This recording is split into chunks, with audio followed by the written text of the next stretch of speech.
Hello, good afternoon, good morning, everyone, and welcome to day 2 of our Global Macroeconomic Conference. Today, after yesterday, where we have been dealing with the state of the emerging markets economy, today we are going to shift our focus and look more prominently on the advanced countries through a very interesting dialogue between Europe and the United States. On behalf of the Reinventing Bretton Woods, I'd like to thank President Robert Kaplan of the Fed of Dallas and Governor Olli Rehn for accepting the invitations today.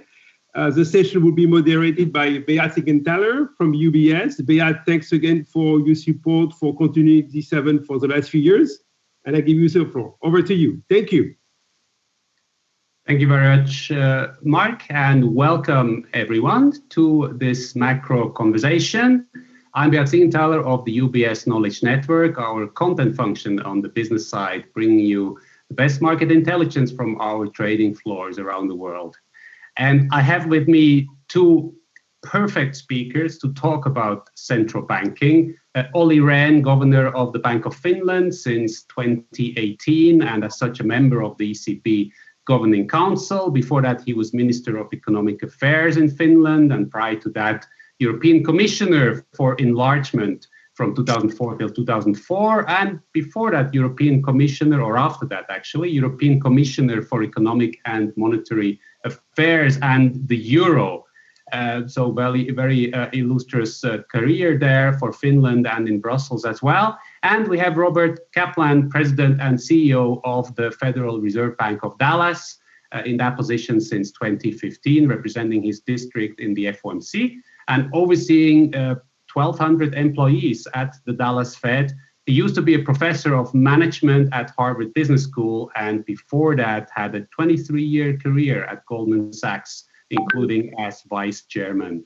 So we have a little bit less than 60 minutes for our event. We'll start with some brief introductory remarks from both speakers, please not more than 8 minutes each, on what they think are the key issues right now. And after that, we'll have a Q&A session. So to our audience, if you're watching this live, you can send me your questions on email as we go along, and I'll pick them up as we go. So if I look to my left, that's because I'm checking my emails. And so thanks very much again to our both speakers. And let's start right away with Governor Rehn first, please. Thank you. Thank you, Beat. It's great to be back at the Reinventing Bretton Woods Committee and share the virtual podium with Robert Kaplan and you and Mark.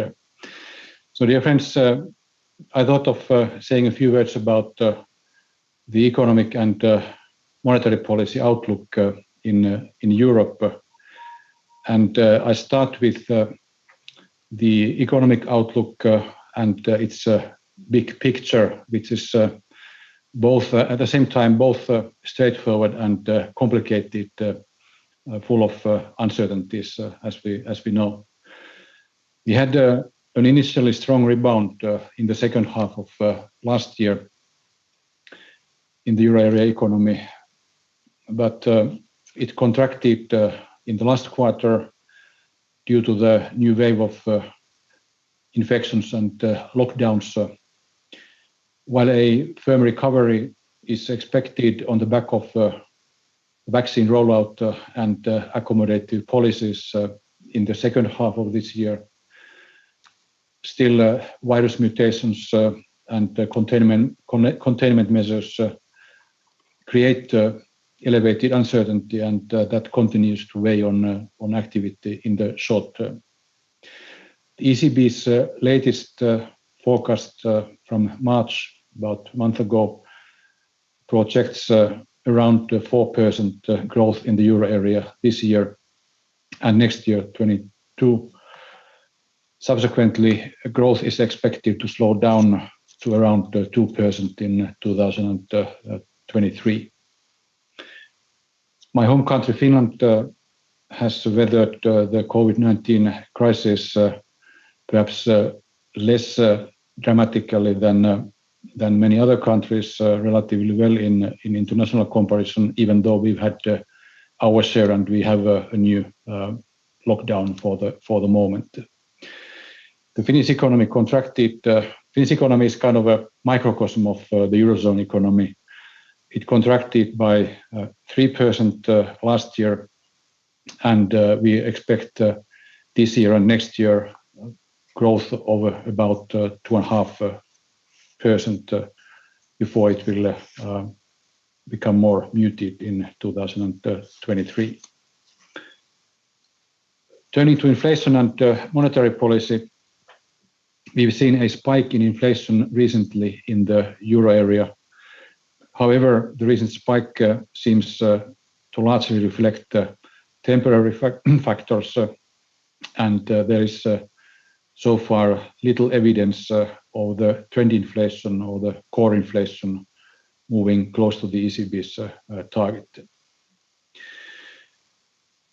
Economic policy response to the COVID crisis has been swift and forceful on a broad front. The European Central Bank has used several instruments in its crisis response, especially the Pandemic Emergency Purchase Programme, or PEP, and the targeted longer-term refinancing operations that are important in the European context, which is a very bank-based intermediation system.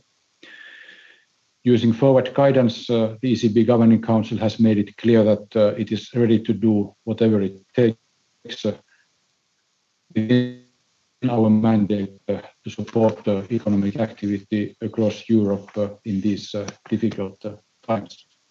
Okay, all right. Yeah. I will actually. I was saying about the EU Recovery Fund. It is quite remarkable that this was agreed, and that is something that I hope the policymakers in the member states will seize the opportunity for structural transformation and accelerate the necessary green and digital transition. I will conclude with a few words on the ECB's monetary policy strategy review that we will complete later this year, probably in September. The main motivation for the review is the long-term structural trends in the world economy, from population aging to slower productivity growth and the lower natural rate of interest. On top of that, COVID-19 has further underlined, and the crisis has further underlined the need to reassess our monetary policy strategy. One of the key issues, if not the key issue in the review, is how to anchor inflation expectations in an effective manner. While our formulation of the inflation target below but close to 2% was fit for purpose in driving down higher than desired inflation in the early 2000s, it has also generated a perception of asymmetry and ambiguity on the target. In the current environment of still chronically low inflation, at least in Europe, this ambiguity is hampering the effectiveness of our monetary policy. In my view, and that's for the moment my personal view, it is critical going forward that we make sure the inflation target is understood as symmetric by the public. This means we need a genuinely symmetric price stability target at 2%. And moreover, we need a reaction function that can deliver sufficiently forceful and equally effective policy actions to deviations from the target to both directions or to either direction. Looking further ahead, the ECB's strategy review will help us serve Europeans as effectively as possible as we prepare at some point in due course for exit from the pandemic policy measures. We can and we should capitalize on the strategy review in our policy strategy and forward guidance and communication to lift inflation expectations, support growth and job creation, and help achieve the inflation target in the coming years. So let me conclude here and ready for discussion after Robert has intervened. Thank you. Thank you very much, Governor Rehn. I have, of course, follow-up questions, but before that, let me go to President Kaplan, please, for his first remarks. All right. Thank you, Beat. Thank you. Good to be with you, Governor Rehn. Let me start with the outlook. Our Dallas Fed forecast for the United States for 2021 calls for GDP growth of approximately 6.5%. If that forecast were achieved, we think that the unemployment rate would drift and grind down lower throughout the year and approach 4% by year end.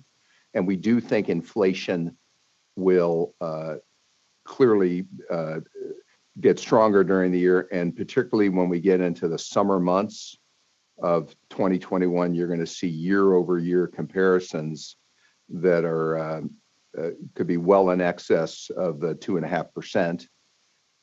We think as we approach year end, some of that will modulate, but we still think we're going to end the year with a trailing 12-month PCE rate moderately above 2%. I'll come back to talk about that. I'm very aware as we sit here today in early April of 2021, we're not out of the woods yet on this pandemic. And Governor Rehn talked about the spread of the virus in Europe.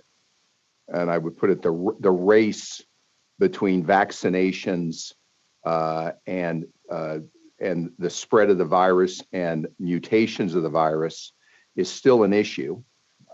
We are noting in the United States that there's now a renewed spread of the virus in the upper Midwest and parts of the Northeast. And we're tracking that very, very carefully. And so while the outlook is that in May and June and July and for the remainder of this year, mobility and engagement will improve, that rests on the assumption that the vaccinations and the rate of vaccinations will outpace the speed of the virus and the variants. And I'm also aware that even if we get this under control in the United States, you worry about development of a variant globally, which will be less susceptible to a vaccine. And I think we've learned, if we've learned anything over the last year, if you have a development on the virus anywhere in the world, probably no geographic region is going to be immune to it. So we're watching that very carefully. All right, so let me say a few other comments briefly. I've noted many times one of the things that's aiding our recovery and why we were able to limit the negative GDP impact in 2020 and why we're still growing this year, even as we're fighting the virus, is fiscal policy. We've had substantial fiscal policy as well as aggressive monetary policy to try to address this situation. Because of that, household income has stayed relatively solid. Normally in a downturn, you would see a drop in household income. We did not see that in this pandemic. And as a result, consumer spending has remained strong. And as we reopen, we think there's a lot of savings and there'll be pent-up spending, certainly on services. We'll have to see to what extent there's pent-up spending for more goods. But the point is, we're expecting strong growth, in part aided by all this strong fiscal policy. We're also highly cognizant that in this pandemic, it's disproportionately negatively affected low-income workers. Those are workers that tend to have a high school education or less. And so we are likely to have a lot of work to do in the United States in terms of skills training and other programs that get people that have lost their jobs back into the workforce. Even if they don't have their old job to go back to, they may have to find a new company or they might have to find a new industry. The other thing we're seeing in the United States is a disproportionate drop in the participation rate of women with children. We've seen a historic drop of prime age women with children, over 5 percentage points. And so it tells you, as we come out of this pandemic, getting schools reopened in person, access to affordable childcare, and other structural issues are going to be very important to get women back into the workforce and improve their participation rates. So we're focused on all those things. I'll make 2 other comments and I'll probably stop and we'll leave the rest for Q&A. On inflation, there's obviously been a lot of discussion about supply chain issues, supply-demand imbalances, the surge we're expecting in demand, and whether that is going to create inflationary pressures that are more than transitory. Like Governor Rehn, our own view here at the Dallas Fed is it is likely that, as I said earlier, we're going to see some of these inflation pressures get resolved, and that's what companies are telling me, that some of these supply-demand imbalances will get resolved over the next year. But I'm also cognizant of the fact that this is an unprecedented situation, the reopening, the size of the fiscal response, other dynamics. And so I've said we need a strong dose of humility, and I will have that in assessing inflationary dynamics. I still believe that technology-enabled disruption, for example, and some of these other structural forces are going to have over the horizon limiting impacts on pricing power of businesses. But I plan to be very vigilant in monitoring these inflation dynamics. The other comment I would make is I've said that while we're in the teeth of the pandemic and we're not out of it yet, we need to be aggressive with monetary policy. Having said that, the Fed has articulated benchmarks for our asset purchases of 80 billion of treasuries and 40 billion of mortgage-backed securities a month, and also benchmarks for down the road regarding how we might alter the Fed funds rate. And I'm of the view that we need to do the things we need to do to fight this pandemic. But once it becomes clear that we've weathered the pandemic and we're making progress toward our dual mandate objectives, I, for one, will be advocating that we start withdrawing these extraordinary measures sooner rather than later, because I do worry about excesses and imbalances that I see potentially building in the non-bank financial markets and that could build further, which may be difficult to deal with down the road, and we ought to be very vigilant about those. So let me just stop there after that thumbnail sketch. Thank you very much, President Kaplan. Let me now pose a few questions to each of you, and then including some that I've already got from the audience. And starting with Governor Rehn, we had a colleague of yours from the Governing Council, Klaus Knot, Dutch governor, was today talking about the potential for gradually phasing out pandemic emergency purchases from kind of in the second half of the year, and of course the let's say the transition away from the PEP, since it is a pandemic emergency program, and at some point the emergency and the pandemic will be over. How do you position yourself in that discussion, and what do you think when you hear colleagues talking about that phasing out potentially in the second half of the year?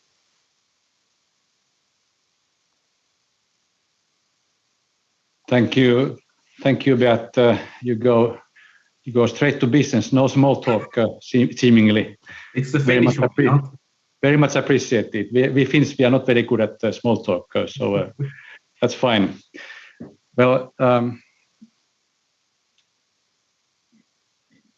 haven't read all the interviews and not the whole interview of my good colleague Klaas Knott. So I have to respond, say, independent of that. But on the basis of the information I have from the ECB, from the IMF, or from the Bank of Finland, my own economists here at the Bank of Finland, the economic projections of March are still valid, and so are our policy measures and our communications. We have both upside and downside risks to the outlook, depending on the speed of the vaccine rollout and potential appearance of virus mutations. In this context, which is characterized by prevalent uncertainty, still the best approach is to keep calm and stay the course in monetary policy. In my view, it's better to be safe than sorry and maintain a sufficient degree of monetary policy accommodation as long as the crisis phase of the corona pandemic is over.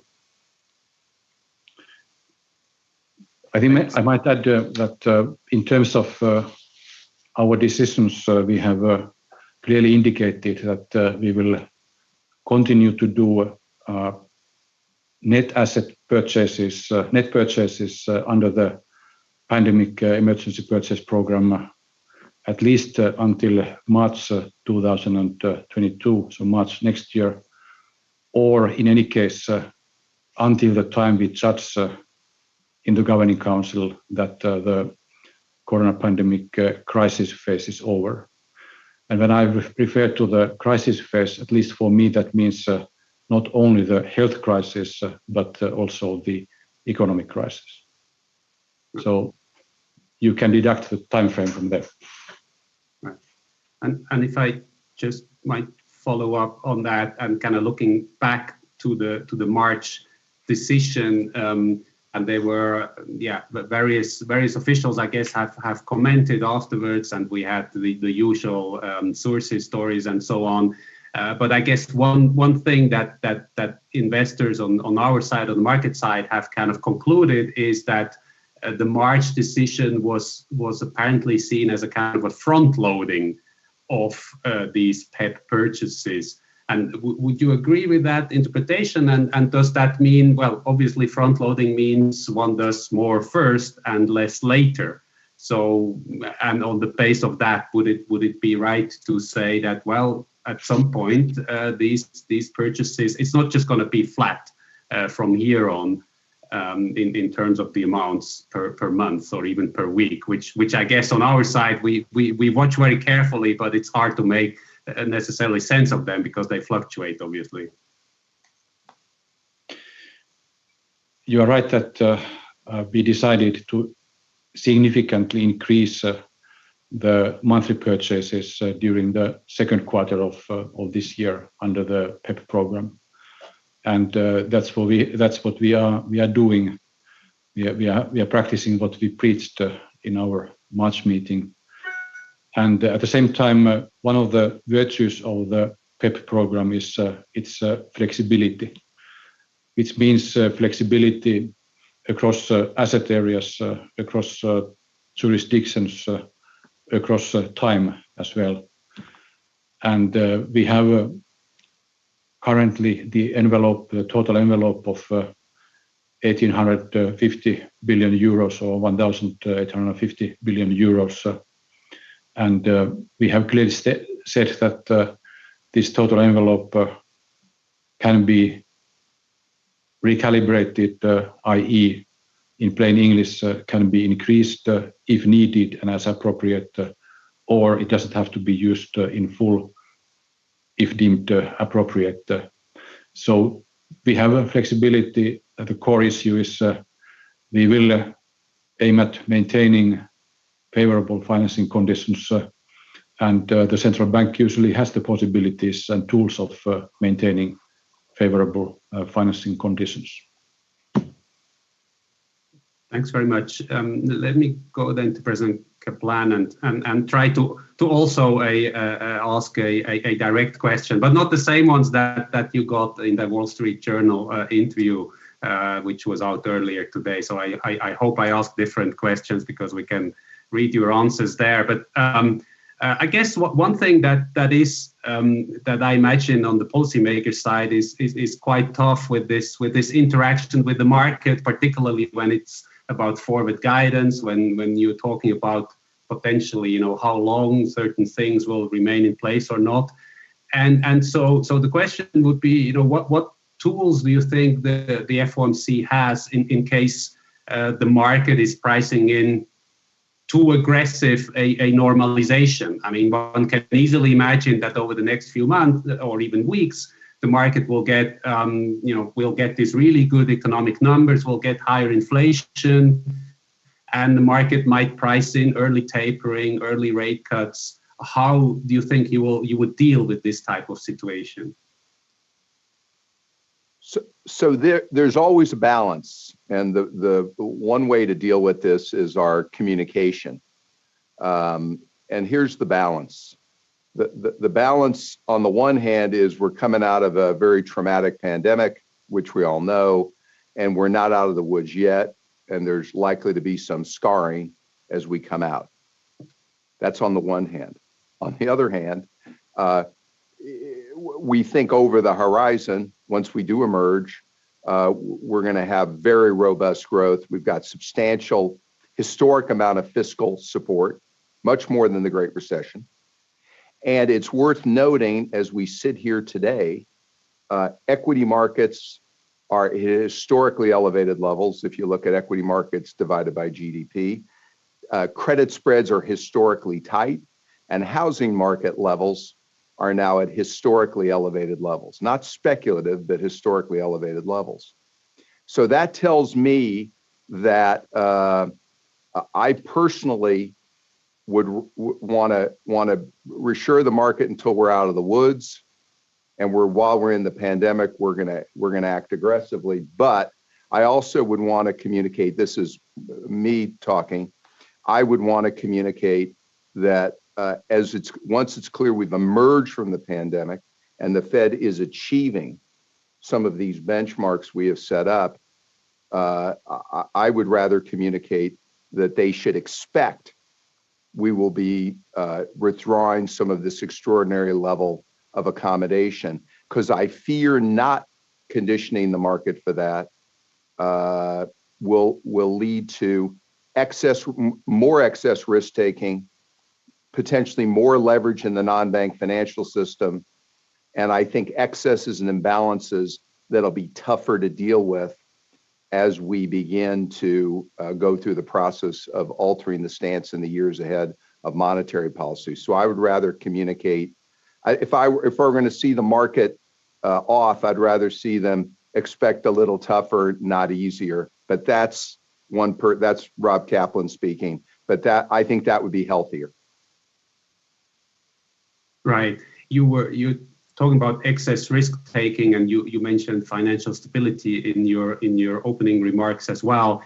I mean, with financial stability, I guess it's always a problem that one doesn't, of course, know where and when any issues would arise. But what are kind of your, I don't want to say indications, but kind of the places you would look at, or places where or maybe things that you already kind of notice where that makes you a little bit nervous? So this is where we have very good visibility at the Federal Reserve on banks, bank capital, bank stress testing.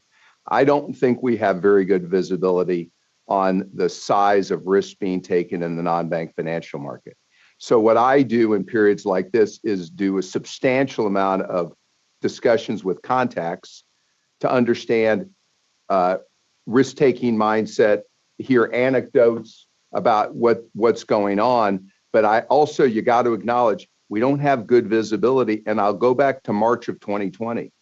In my opinion, leading up to March of 2020, there was a probably substantial amount of risk-taking leading up to it, potentially excess risk-taking.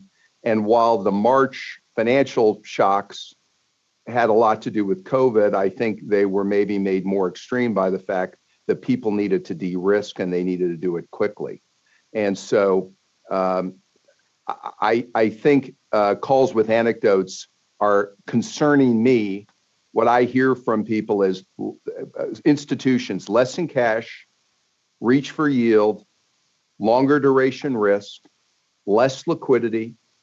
And I'm also aware that in the intermediation financial system, there may not be enough intermediation bandwidth to deal with a situation where there's a need to de-risk across markets and people take a little risk off the table. If they do it across the board, it could lead to a severe tightening. So I would rather, in some ways, see that, it would make me feel better to see that moderated to some extent, because I worry about the implications of that down the road. I guess on the European side, the problem is still more is less in the overheating, but more, or potential overheating, but more in kind of getting inflation up. So Governor Rehn, I was wondering, in terms of you mentioned the strategy review, and I guess one big question for the Governing Council will be how far, or whether you want to do something similar as the Fed has done in terms of the flexible average inflation targeting. You said the target, would make sense if it was symmetric, and I think that's probably what almost everyone expects. But could you see a framework where you have any kind of makeup strategies, like at least implicitly or even explicitly the Fed has now to some extent? Could you see an average inflation targeting for the ECB? Thank you, Bert, for asking this. We have followed the Fed strategy review with great interest last year and in the previous year, and I think it was impressive work in terms of evidence and research-based analysis, then concluding with a flexible form of average inflation targeting, as Chair Jay Powell put it in the Jackson Hole conference in August, in the virtual Jackson Hole conference in August. And I see that the European and the US economies are not that different structurally, in a sense that we are not making our strategy review in a vacuum. We are, first of all, able to learn from the Fed exercise and see it in some ways as a reference point, even as a benchmark to some extent.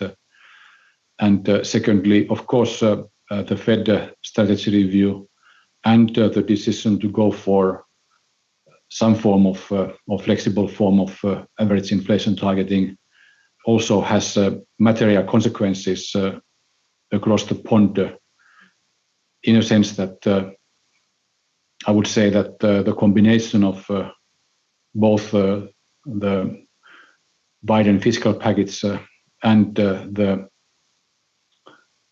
conclusion of the strategy review with average inflation targeting, both factors have influenced inflation expectations, which currently are, and I'm not trying to speak on behalf of Robert Kaplan, but and he may comment this, but it seems that in the US for the moment, inflation expectations are more in line with the target.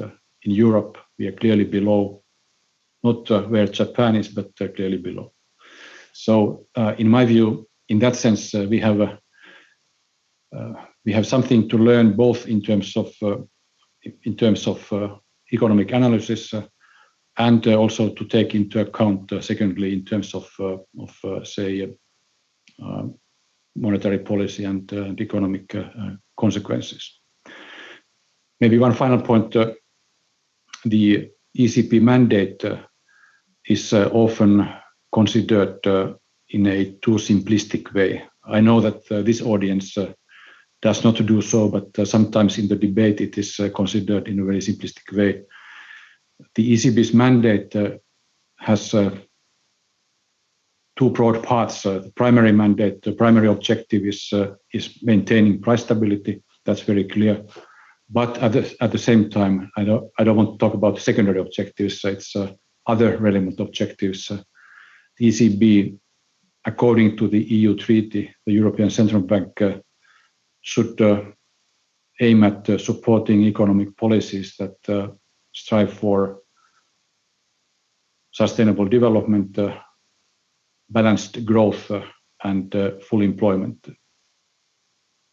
So we have actually a broader mandate, and it seems that in revising its monetary policy framework last year, the Fed analysis showed that the United States economy can, in a way, stand lower unemployment and higher employment rate without rapid inflation, thus giving more room for monetary policy to enhance maximum employment and social inclusion.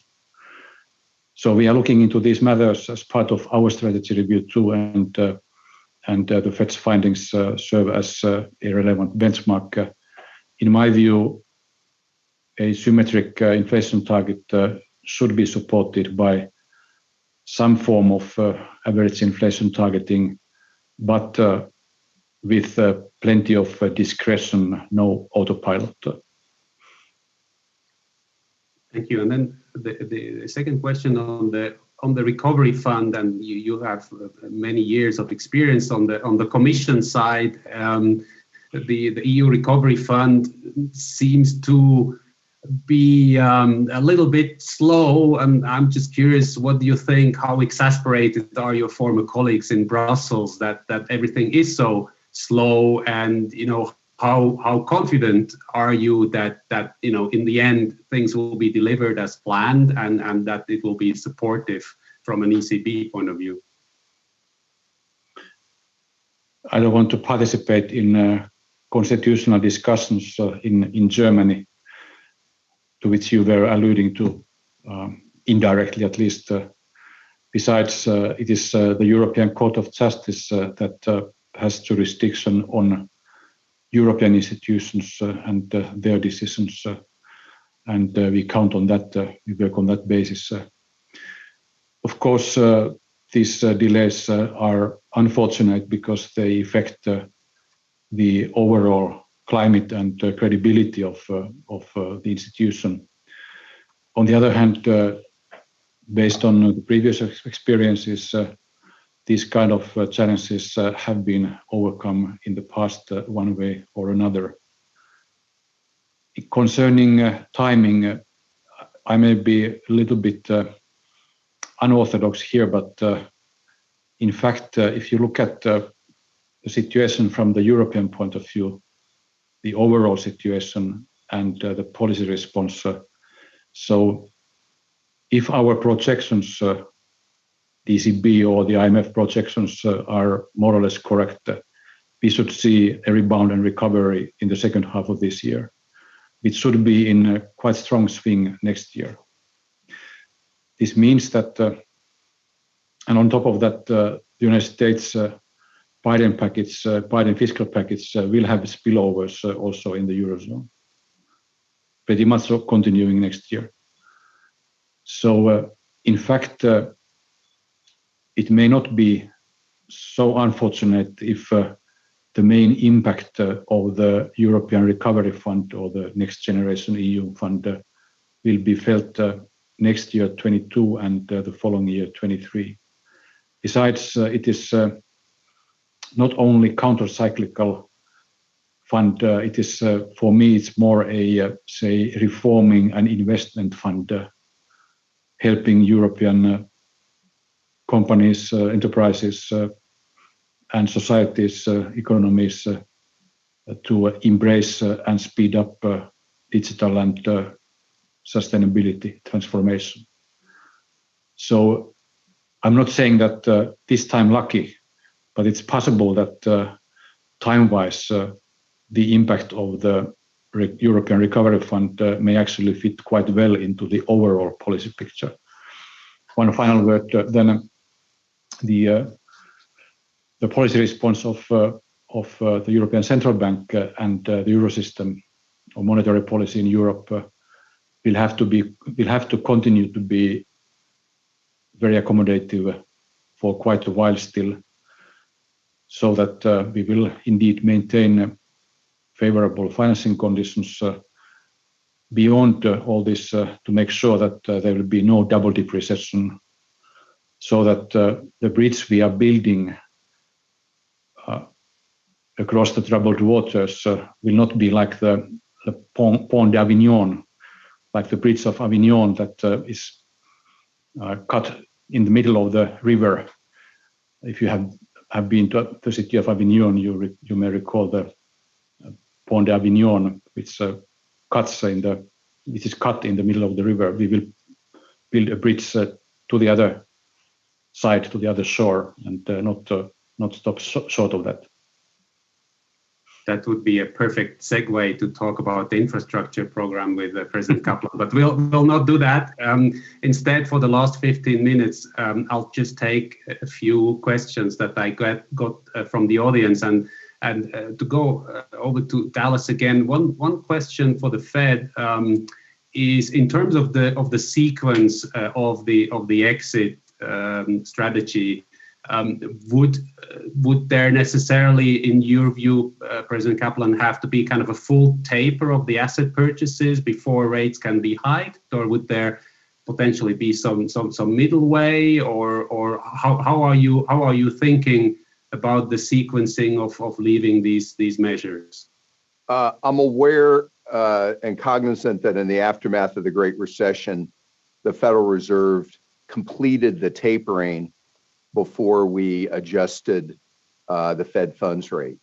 And I think what we're doing right now starts with the idea that you've got a substantial further progress benchmark for the 80 billion and 40 billion of asset purchases. That would be the first thing we would address when we feel like we've reached that benchmark. And I probably don't want to prejudge. I think my thought is the tapering would come first. I think in my mind, it would be substantially completed before you dealt with Fed funds rate, but I would like to retain flexibility on that. So let me stop there. Right. And just maybe kind of a broader question. I mean, you were a professor in management, but maybe more a practitioner rather than an academic economist. And it does feel like economic models play much less of a role at the Fed than they used to even a few years ago, or forecasts seem to play much less of a role. It's much more about realized inflation in particular, right? I mean, would that be a fair observation that really you have kind of moved away from these model-based policy? So I'll give you my own view. I think you need to look at both. And so there's the idea in the new framework, as Governor Rehn said, we have an average 2% inflation target. It's symmetrical. We've been running below for several years, and so we're willing to run moderately above for some period of time. Having said that, as we go through this process, I don't want to be preemptive, as maybe we've had it been in years past and anticipating inflation. But on the other hand, I don't want to go to the other extreme of being reactive and getting behind the curve, because history has shown when you do that, you can take action and you have tools, but they can have a severe negative effect if you are late or too reactive. So we're gonna keep using aggressively as we have models, and continue though to talk to businesses, contacts, and look for outcomes. But I think you need to balance both. I think maybe less preemptive doesn't mean either on the other extreme reactive or moving too far away from at least looking ahead. So I think you've got to balance this, and I think that's going to be one of the challenges. Modern monetary theory, MMT. I did an interview with Charles Goodhart recently, who has written this book about higher inflation coming up, and one thing that he said was that when he talks to policymakers, they mostly say that MMT is really not what relevant or what should be done and so on, but yet central banks seem to be acting entirely consistent with MMT. I mean, what's your what would be your comments around MMT and kind of the allegation in a way that actually Fed and ECB maybe are making MMT type things possible? So I would comment, we've been in the middle of a crisis, so we've done some extraordinary things. I do not think it would be healthy for the markets or for economic participants to think part of the Fed's mission is to monetize growth in government debt. That is not part of our mandate. It is not something we should be perceived as doing. We have a dual mandate, full employment and price stability. And I think it would be healthy, again, that's why I think it would be healthy to wean off some of these extraordinary measures, because I don't think it's in our long-term interest for economic or financial participants to expect the Federal Reserve to monetize this debt. We're going to have to deal with moderating our debt growth through higher growth and other focuses on revenue spending, a lot of sensitive issues. I think the Fed needs to be very careful about keeping our focus on our dual mandate. And then again, over to Helsinki, and for maybe the last couple of questions from the audience for Governor Rehn. One is around the favorable financial conditions that is now a central concept for the ECB.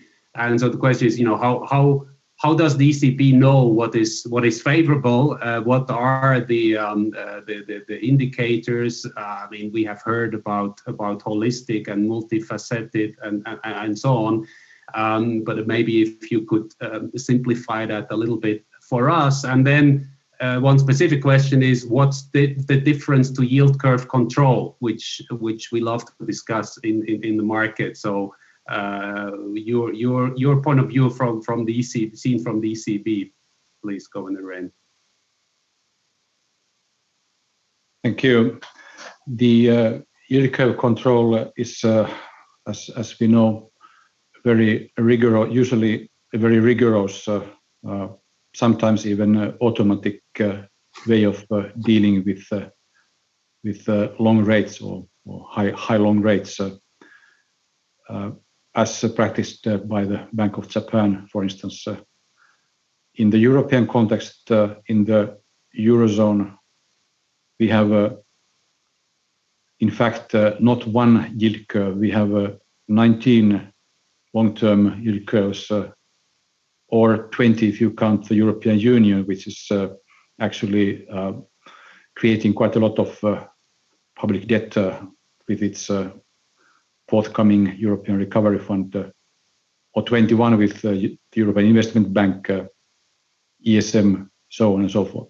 So, in fact, you have to see the concept favorable financing conditions as a meaningful proxy. I wouldn't say a counter alternative, but perhaps a meaningful adjusted alternative for yield curve control in the European context. It is by no means automatic. There is plenty of discretion, as should be in the European context. And we look at, in that sense, it is, yes, it is multidimensional. You may call it multifaceted, holistic, whatever, but we use several indicators. I'm actually, I could refer to what President Kaplan said about the Fed, the use of models or use of models and use of other information received from businesses, trade unions, other entities. So we use both short-term indicators, short-term rates. We use long-term rates.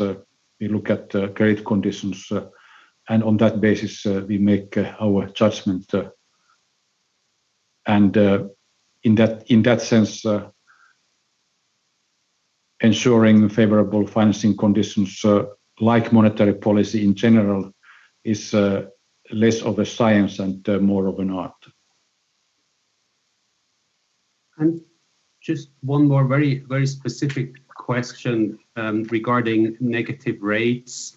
Do you see any scenario where negative rates would be kind of judged to have too strongly adverse side effects and would be removed, not necessarily as a monetary tightening step, but just as a rotation into other instruments?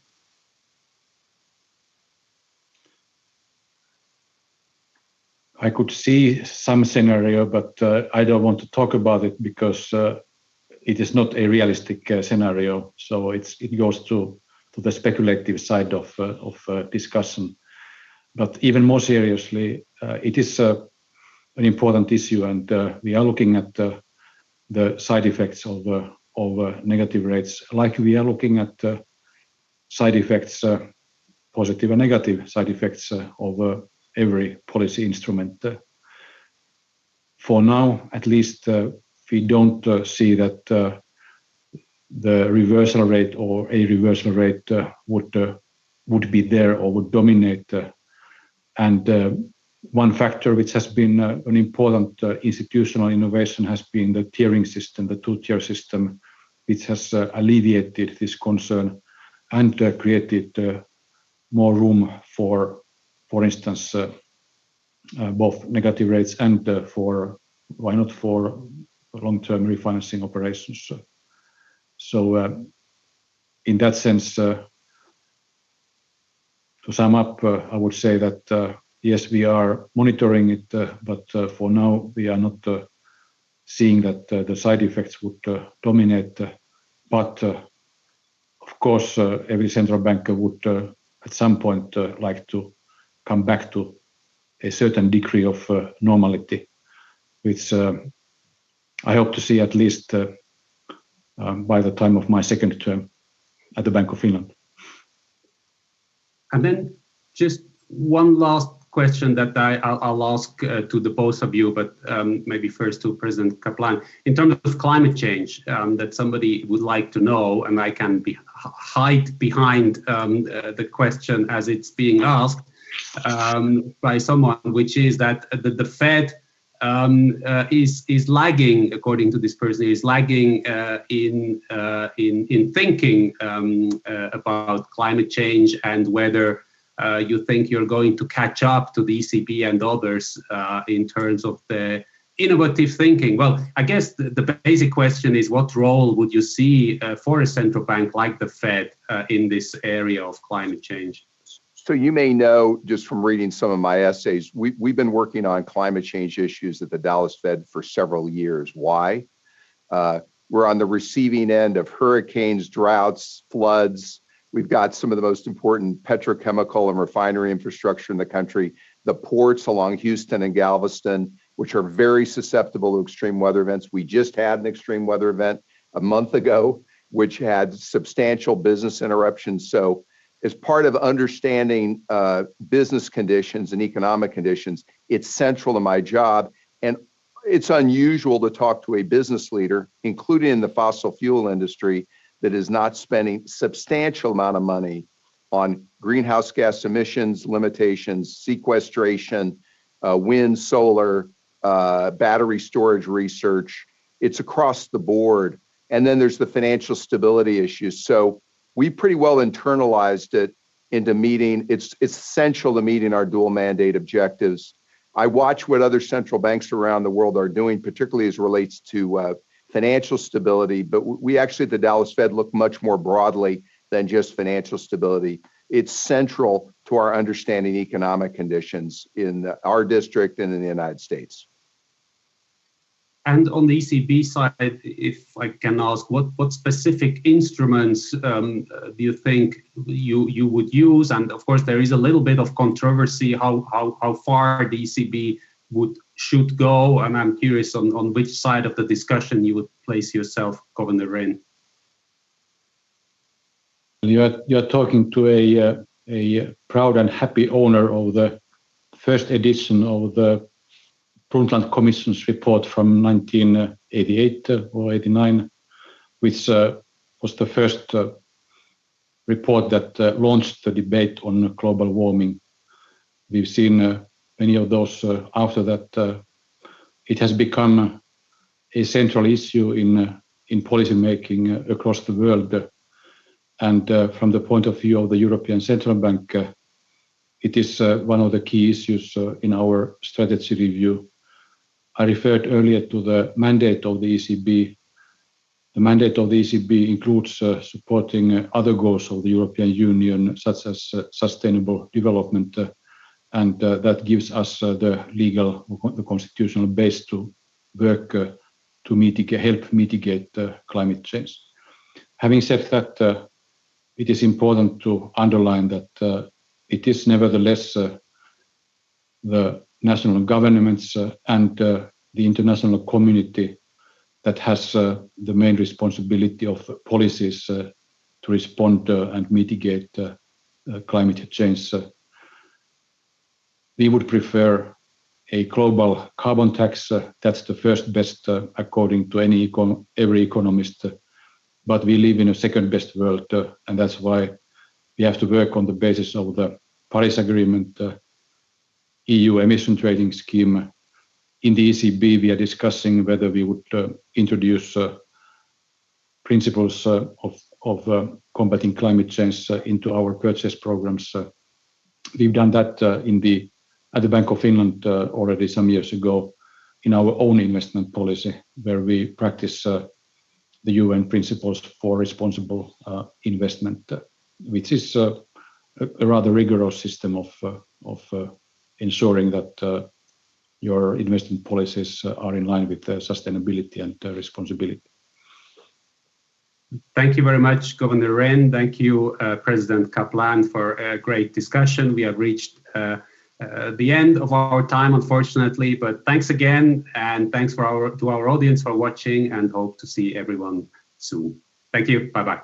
Thank you. Thank you very much. Thank Bye-bye. you. Good to see you. And you. Bye-bye.